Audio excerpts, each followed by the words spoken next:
Hello, outreach. Is anybody here? Hello, hello. Out of sight and away from help in basic shelters on wasteland in North London. Yeah, we can go this bad, yeah. They're hidden to most, but these are well-trodden paths for outreach workers, Matthäus, outreach. trying to support those sleeping rough and struggling alone. Mental health lately become more and more of an issue. After being out on the street for a long time, living in this kind of circumstances, is just no wonder that people can fall ill and their mental health can decrease. Hello?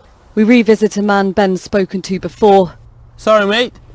but tonight he won't talk. Some of them, yes, it's a lifestyle choice, but for him it's not, because he's got mental health. And They're alerted to where homeless people are sleeping and are now often joined on patrols by specialist mental health teams. This is the sixth site that we've been to tonight. The team have been here before and they're worried about a man's mental health who's sleeping rough underneath this motorway bridge. So they've come back here tonight to check up on him. He doesn't wake up, but this team will come back again and their workload is increasing. Hello. Last year, more than 3,700 people with mental health problems were sleeping rough in London.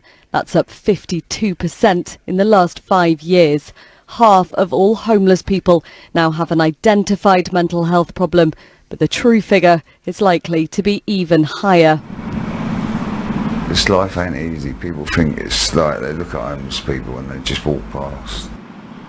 Justin Strevens spent a decade on the streets, using drugs and alcohol to cope with underlying mental health issues made worse by his situation. Because you lose touch with things when you're on the street. It's really, really difficult when you're out there. I'd love anyone to climb inside my skin for 1 second.